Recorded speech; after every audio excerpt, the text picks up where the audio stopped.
ખાલી કરી લો આ નાનકડો ઉપાય અને કુળદેવી 7 જ દિવસમાં દોડીને આવી અને કરી દેશે તમને માલામાલ અને કરશે તમામ તમારી મનની ઈચ્છાઓ પૂર્ણ. પ્યારા ભક્તજનો, દુનિયાના હજારો ઉપાયો કરવા પણ આપણા કુળદેવીનો એક નાનકડો ઉપાય કરી લઈએ ને તો 1000 ઉપાય કરવાની જરૂર નથી પડતી વાલા. કારણ કે જેના ઘરમાં કુળદેવી પ્રસન્ન હોય, જેના ઘરમાં માઈ જગદંબાઓ પ્રસન્ન હોય, તે ઘરમાં કોઈ દુઃખ ના આવે. મારી તમામ કથાઓમાં આપને સાંભળ્યું હશે કે જ્યારે તમારી ઉપર સમસ્યાઓ ક્યારે આવે છે કે જગદંબાની કૃપાઓ તમારી ઉપરથી અમી દ્રષ્ટિઓ જવા લાગે ત્યારે તકલીફો થાય છે. તો જગદંબાની કૃપા પ્રાપ્ત કરવી હોય તો શું કરવું જોઈએ? કયો ઉપાય, કયો ઉપચાર? શંકરાચાર્યજી ભગવાન શિવ સિવાય કોઈને નહોતા માનતા વાલા ભક્તો. કે જ્યારે ભગવાન શિવની આરાધના કરવા બેસે ને એવો સમય આવી ગયો, શંકરાચાર્યજી હજારો દિવસો સુધી તપસ્યાઓમાં લાગી ગયા છે. રોજ પ્રતિદિન માણસ આવી જળ મૂકીને ચાલ્યા જાય. હજારો દિવસ બાદ શંકરાચાર્યજીને તૃષ્ણા એટલે પાણી પીવાની ઈચ્છા થાય છે. શંકરાચાર્યજી પાણી પીવા માટે પડખે માટલી છે, પોતાનું પાણીનું પાત્ર મૂકેલું છે. શંકરાચાર્યજી પાણી પીવા માટે જ્યારે કળશ લે છે, પણ હવે શંકરાચાર્યજીમાં એટલી બધી શરીરમાં એટલી સ્થૂળતા નથી કે પોતે જાતે જળ લઈને પી શકે. અને જ્યાં જળ લેવા જાય અને પોતાના હાથ ધરુજવા લાગ્યા છે. શંકરાચાર્યજીના હાથ ધરુજે છે, જળ પી શકતા નથી. એટલે શંકરાચાર્યજીએ ત્યાંથી જગદંબાએ 9 વર્ષની કન્યાનું સ્વરૂપ ધરી અને મા ભગવતી ત્યાંથી નીકળ્યા છે. 9 વર્ષની સ્વરૂપનું કન્યાનું સ્વરૂપ જોયું એટલે શંકરાચાર્યજીના મુખમાંથી નીકળી ગયું કે દેવી મને આમાંથી જળ પીવડાવશો? મા જગદંબા 9 વર્ષની કન્યાનું સ્વરૂપ ધારણ કરેલા કહે છે કે તમારીમાં એટલી પણ શક્તિ નથી, તમારામાં એટલી પણ ઋષિવાર શક્તિ નથી કે તમે જળ પી શકો. અને શંકરાચાર્યજી એમના ચરણમાં પડી ગયા. પરંબા પરમેશ્વરીને ત્યાં ધ્યાન ધર્યું છે. તો જીવનમાં શક્તિ વિના કોઈનું નથી ચાલ્યું. દેવી ભાગવતમાં લખ્યું છે કે દેવોને પણ જ્યારે દૈત્યોનો સંહાર કરવો પડ્યો ને ત્યારે માં જગદંબાઓને ધ્યાન ધરવું પડ્યું. માં જગદંબાનું સાથ લેવો પડ્યો છે. ચંડ મુંડને માર્યામાં રણચંડી કહેવાના છે. અરે મહિષાસુરને માર્યો માં મહિષમર્ધિની કહેવાના છે. એવા જગદંબાએ અનેક રૂપ લીધા છે, અનેક નામ પડ્યા છે. તો માં કુળદેવીની જ્યારે આપણી ઉપર કૃપા થાય તો કેવી રીતે કૃપા પ્રાપ્ત કરવી? ઘણા લોકોને તો કુળદેવી પણ ખબર નથી કે આપણા કુળદેવી કોણ છે એ ખ્યાલ નથી. આપણા દુર્ભાગ્ય ત્યાં છે, આપણને આ બધી વસ્તુનું નોલેજ નથી હોતું. ખરેખર આપણા કુળદેવી ઘણા લોકોને મારી ઘણા લોકોનો પ્રશ્ન થાય કે મહારાજ મને મારા કુળદેવીની ખબર નથી, અમારા કુળદેવી કયા છે એ અમને થોડું જણાવશો. એમ મારા દાદાની ખબર નહોતી. હવે તમારે જીવનમાં સારું કરવું છે અને તમને જો તમારા કુળદેવીની ખ્યાલ ન હોય, કુળદેવીની આરાધના ન હોય, કુળદેવીની જ્યોત ન પ્રગટતી હોય, કુળદેવીનો ધૂપ ન થતો હોય, ત્યાં આગળ તકલીફો સિવાય બીજું કંઈ ન રહેવાલા.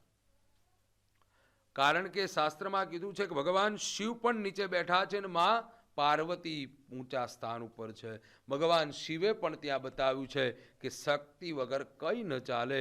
અરે જ્યારે બ્રહ્માજીએ સૃષ્ટિની ઉત્પત્તિ કરવાનું કીધું ને ત્યારે મનુ મહારાજને ઉત્પન્ન કર્યા. અને મનુ મહારાજને ઉત્પન્ન કરવાથી શક્તિ વગર આજ સૃષ્ટિની રચના ન થઈ. એટલે મનુ અને શત્રુપાને ઉત્પન્ન કરવામાં આવ્યા અને પછી આ સૃષ્ટિની રચના થઈ છે વાલા. શક્તિ વગર સૃષ્ટિની રચના નથી બતાવી. એમ ભગવતી કુળદેવી વગર આપણો ઉદ્ધાર નિશ્ચિત નથી. આપણે ગમે ત્યાં ભટક્યા કરીશું પણ આપણા કુળદેવીની કૃપા આપણી ઉપર નહીં હોય ત્યાં સુધી તમે ગમે તેટલા ભટકશો ને, તમને સાચી દિશા નહીં મળે. પણ જ્યારે તમારા કુળદેવીનો છાયો મળી જાય, જ્યારે તમારી જગદંબાનો લોબળિયાળીનો છાયો મળી જાય, ત્યારે જગતનો એકય ખૂણો એવો નથી કે જ્યાં આગળ તમે ધાર્યું ન હોય એ કામ તમારું પરિપૂર્ણ ન થાય વાલા.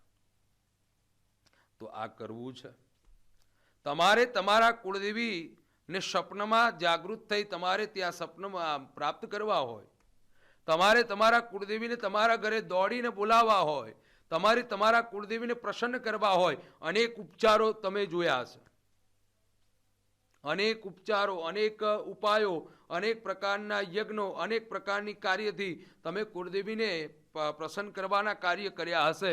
પણ કેવલ નાનામાં નાનો એક ઉપાય કરશો અને મા ભગવતી પ્રસન્ન થઈ જશે વાલા. તો ઉપાય શું છે? આ ઉપાય કરવાનું છે શુક્લ પક્ષ એટલે એકમથી પૂનમની વચ્ચે. એકમથી પૂનમની વચ્ચે આ ઉપાય કરવાનું છે. પહેલાં પહેલું લાલ કલરનું એક કપડું લેવાનું છે. સ્થાપનનું કાપડ આવે ને, લાલ કલરનું 1.25 લો, નાનકડું લેવાનું છે. લાલ કલરનું એક કપડું લઈ 50 ગ્રામ ચંદન એક પાત્રમાં લઈ લો, 50 ગ્રામ ભસ્મ એક પાત્રમાં લઈ લો. બધું અલગ અલગ લેવાનું છે. પહેલા 50 ગ્રામ ચંદન, 50 ગ્રામ કંકુ, 50 ગ્રામ ભસ્મ. એક કોલસો લેવાનો છે. ગુગળનો ધૂપનું એક નાનકડું ગુગળનું ધૂપ લેવાનું છે. લોબાનનું જો ધૂપ મળે, લોબાન લો, ગુગળ લો, એ ધૂપ લેવાનું છે. ત્યાર પછી એક હળદરનું નાનામાં નાનું, આ જે આખી હળદર આવે એ હળદર લેવાની છે. એ હળદર લેવાની છે અને એ કાપડમાં પ્રથમ જે તમે કોલસો છે એ મૂકવાનું છે. યાદ રાખજો, કાપડની અંદર પહેલા કોલસો મૂકવાનો છે. ત્યાર પછી ધૂપ, લોબાન અથવા ગુગળનો ધૂપ મૂકવાનો છે. ત્યાર પછી ચંદનનો પાવડર એટલે 50 ગ્રામ ચંદન, 50 ગ્રામ ભસ્મ, 50 ગ્રામ કુમકુમ અને હળદર આટલું મૂકી એને ગોળ પોટલી વાળી દે. એને લાલ કલરના ધાગાથી, યાદ રાખજો લાલ કલરની દોરી હોવી જોઈએ, સીવાની દોરી હોય ગમે તે, લાલ કલરના ધાગાથી એને બાંધી દેવાની છે. ફીટ બાંધી દેવાની છે. સમજજો, આ કોઈ જગ્યાએ વાળવાનું નથી. લાલ કલરના ધાગાથી બાંધી અને ઘરનો મુખ્ય દ્વાર હોય એની અંદરની બાજુમાં વચ્ચેના ભાગમાં એ જે વસ્તુ, જે પોટલી બનાવી છે એને લટકાવી દેવાની છે. હવે એમાં જગદંબાનો વાસ કઈ રીતે બતાવ્યો? તો ઘરનો દરવાજો છે એના મુખ્ય ભાગમાં માં જગદંબાનો વાસ છે અને ત્યાં આગળ લગાવશો એટલે આ બધી વસ્તુથી મુખ્ય દ્વારમાં જગદંબાનો વાસ હશે. એટલે જગદંબા દોડીને આવશે અને મુખ્ય દ્વાર ઉપર આ વસ્તુ જોશે એટલે માં જગદંબાને થઈ જશે કે મારા ભક્તે, મારા બાળે મને અહીંયા સ્થાપના કરીને બેસવાનું કીધું છે અને ત્યાં આગળ વાસ કરશે અને જગદંબા તમારી ઉપર અમી દ્રષ્ટિ અહોનિશ માટે રાખશે. આ રીતે કરવાથી તમારા જગદંબા તમારી ઉપર કૃપા પ્રાપ્ત કરશે અને 3 જ દિવસમાં સપનું પણ આપે, 21 દિવસમાં તમારી ધારેલા કામ પરિપૂર્ણ પણ કરી શકે. અને કદાચ જો આ વિધિમાં કોઈ બીજા ઉપચારમાં મા જગદંબાને પ્રસન્ન કરવા કે કોઈ પણ માતાજીના કાર્ય દેવી ભાગવતથી માંડી અને જે કોઈ કાર્યની માહિતી પ્રાપ્ત કરવી હોય તો નીચે આવેલા નંબરનો પરથી કોન્ટેક્ટ કરી અને તમે વિધિસર મારી પાસેથી માહિતી પ્રાપ્ત કરી શકો છો. તો મા જગદંબાની અમી દ્રષ્ટિ આ રીતે પ્રાપ્ત થશે. આ સરળ ઉપાય દોડીને મા જગદંબા તમારે ત્યાં પધારશે.